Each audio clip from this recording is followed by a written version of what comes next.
Bon, makambo Koffi Olomide wana eza asali crime te azana bizaleli wana essence comment koloba ben roba tozali na yo awa na aéroport à Kinshasa. Qu'est-ce que okoki koloba na bandekono otiki kuna diaspora oya tobongisa mboka bato ebele bazali awa tokotya bango na boloko batamwisi mboka na désordre.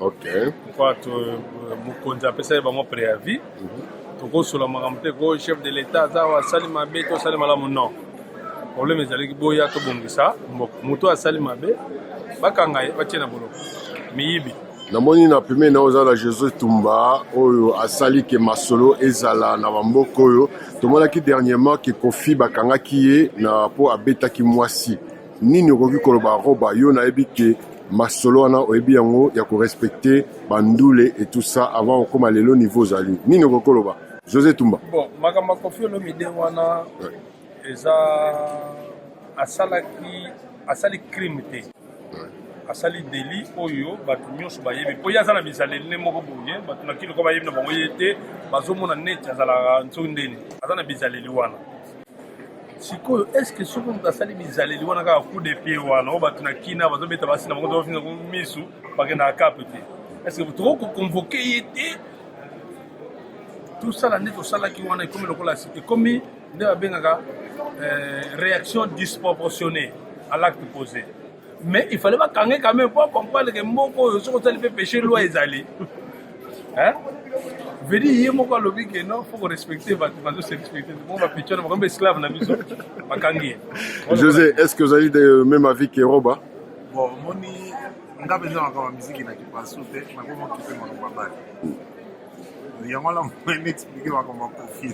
Ben, pendant que vous êtes dans la camarade, balobi que yo aussi l'ici bana nyonso a comme on a poto, aux autres dévier, aux autres ça la fraude ya bambongo. C'est le pays qui fonctionne comme ça. Ouais. Non, bah, ezabumote. To bundela ndembo kana ndenga bale. Ozo espérer que non, ba petio na bazobeta bale awa, bazopesa bango ba possibilité ya kosala bien te. Donc soki José a eu possibilité de découvrir talent, alors que moi on a kende. Azwa mbongo aleza ba parents na ye na mboka oyo revenu minimum ezate, je ne vois pas en quoi José a sali crime. Voilà, c'était Nasfor TV en direct de Kinshasa. De Roba, José Tumba. Nous vous remercions, c'est pour Nasfor TV. Nous autres, nous avons ciao. Elengi nzamba za na bino. Ba question nyonso tout sans tabou mbalo to répondre à moi. Yes. Este! Lange bugi. Nini boy?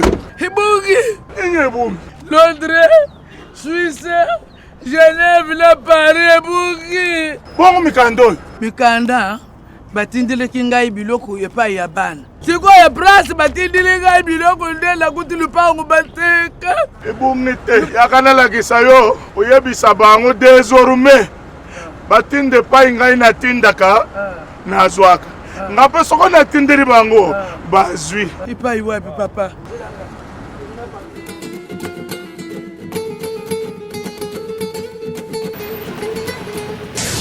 Transport et agence assurée na katia ikili soki olingi kotinda bakoli ya kana koli transport soki olingi kotinda esili nanu te papa na ngai tala papa nyonso oyo échafaudage awo nde yo otindaka biloko na yo CTK na CTK totindi muzwi bozwi totindi Transport et agence assurée na katia ikili.